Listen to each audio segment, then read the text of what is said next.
Você já esteve em um ambiente cheio de gente, música, risadas, e mesmo assim se sentiu cansado, incomodado ou com vontade de ir embora? Se esse é seu caso, saiba que não está sozinho. Embora muitas pessoas associem festas à diversão e alegria, para outros, esse tipo de ambiente pode ser extremamente desconfortável. E neste vídeo, o nosso objetivo é justamente esse: refletir a respeito desse comportamento e as possíveis causas para ele. E ao final, quero saber: você se identificou com algum dos pontos? Ou conhece alguém assim? Deixe nos comentários. Número 1. Sensibilidade a estímulos em excesso. Verdade é que, por diversos motivos, nem todo mundo sente-se à vontade em ambientes cheios de luzes fortes, conversas paralelas, música alta e uma multidão de gente falando todos ao mesmo tempo. Para algumas pessoas, tudo isso junto pode ser simplesmente demais. Sua mente não consegue focar, o corpo fica tenso, e é como se cada barulho ou movimento exigisse uma resposta imediata. E elas não estão sendo dramáticas. Estão apenas reagindo a um excesso de estímulos que ultrapassa o limite do confortável. E essa sobrecarga de sensações irá desencadear irritabilidade, exaustão mental, dentre outros sentimentos.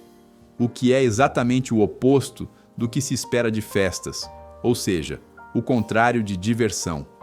E muitas das vezes, essas pessoas até tentarão se encaixar, mas internamente estão desesperadas, contando os minutos para ir embora, principalmente nas celebrações muito cheias, barulhentas ou agitadas. E reconhecer esses limites não é fraqueza, é maturidade. E você costuma sentir esse tipo de desconforto em comemorações? Número 2. Sentem que há muita superficialidade e até falsidade. Para algumas pessoas, festas é um espaço de sorrisos forçados, conversas rasas e interações que parecem mais ensaiadas do que espontâneas, e isso causa incômodo.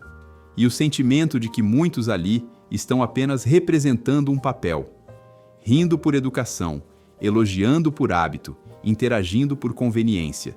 E não há nada mais desconfortável para quem valoriza profundidade e autenticidade do que perceber que tudo ao redor parece mera encenação.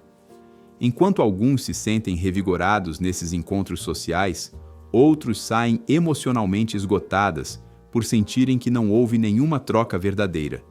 É como estar rodeado de vozes, mas se sentir completamente sozinho. E o problema não está em ser antissocial, mas no fato de que preferem conexões reais. É o desejo por conversas mais humanas, momentos mais genuínos e vínculos menos performáticos. E diante da ausência disso, a escolha ideal é o próprio espaço. Número 3. Medo de julgamentos e comparação social. Não é possível negar que ambientes festivos podem funcionar como uma vitrine. Cada um expõe o que tem de melhor: a roupa mais bonita, o relacionamento ideal, o sucesso profissional, os filhos bem criados. E quem já carrega essas inseguranças acaba se sentindo pequeno diante dessa exposição. Em festas, as comparações são quase inevitáveis, ainda que não sejam ditas em alta voz. O medo de ser julgado por estar sozinho, de não parecer animado o bastante, de não ter assunto ou de não estar no mesmo nível dos outros, acaba pesando. É como se a qualquer momento alguém fosse julgar suas roupas, postura, seu jeito de falar ou até mesmo o fato de estar quieto em um canto. Logo, a celebração que deveria ser um momento leve acaba sendo uma prova silenciosa, como se a pessoa estivesse sendo observada o tempo todo e testada a todo momento. Por isso, muita gente prefere simplesmente evitar. E não é por antipatia, mas porque o esforço para se manter confortável é simplesmente maior do que a recompensa. Esse tipo de ambiente de festas e baladas podem ser especialmente difíceis para quem já se sente, de alguma forma, deslocado. Seja por ser ou estar em uma fase mais introspectiva, por um momento delicado da vida, ou simplesmente por um histórico de baixa autoestima. E o medo de ser julgado, mesmo que não verbalizado, poderá ser o suficiente para fazer com que prefiram evitar festas, até mesmo por completo. Sendo assim, elas preferem espaços em que possam ser acolhidas como são, sem precisar competir, provar ou se moldar a um padrão. Número 4. Trauma de festas passadas. Bem, você já pensou que nem toda aversão a festas pode ser causada por algo atual, como por timidez ou algo do tipo? Mas sim, vinda de experiências antigas que marcaram o indivíduo emocionalmente.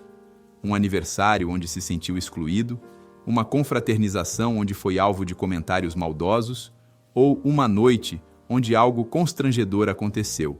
E essas memórias podem ter ficado registradas. E a simples ideia de reviver um ambiente parecido já ativa esse desconforto. O que não foi acolhido, tratado ou compreendido continua fazendo eco por dentro. E é por isso que, para essas pessoas, a decisão de evitar festas não é uma recusa à alegria, e sim uma tentativa de se proteger de experiências que não querem reviver. Se esse for o caso, pode ser que elas nem falem sobre isso. Apenas recusam o convite com um sorriso ou inventam uma desculpa. Mas por dentro, existe uma história. E entender isso pode nos ajudar a ter mais empatia por quem prefere um ambiente mais seguro e previsível, do que uma situação social que pode reabrir feridas. Nem sempre o que parece birra social é falta de educação ou desinteresse. Pode ser só alguém tentando não se machucar outra vez. Número 5. Sentem-se pressionadas a se sentirem felizes. Em festas, há uma regra não escrita. Todo mundo deve parecer animado, e isso, para algumas pessoas, é opressivo, porque nem sempre elas estão bem, nem sempre têm energia, nem sempre têm vontade. Mas há a expectativa de sorrir, de dançar, de interagir, e quem não acompanha esse ritmo é logo visto como estranho e antissocial, deslocado em um ambiente que exige uma felicidade performática. Por isso preferem não ir. Não por desdém, mas por não querer fingir o que não sentem, por quererem ser honestas consigo mesmas. Além do fato de que nem todos desfrutam de estar em meio à agitação, mas sim de sua solitude. Enquanto muitos se empolgam com a música alta e o fluxo de gente, essas pessoas sentem alívio ao acender uma luz suave, fazer um chá e passar a noite com um bom filme, ou apenas em silêncio. E você, que tipo de pessoa é? Já fugiu de algum convite? Deixa-nos saber nos comentários. E lembre-se, mantenha-se calmo.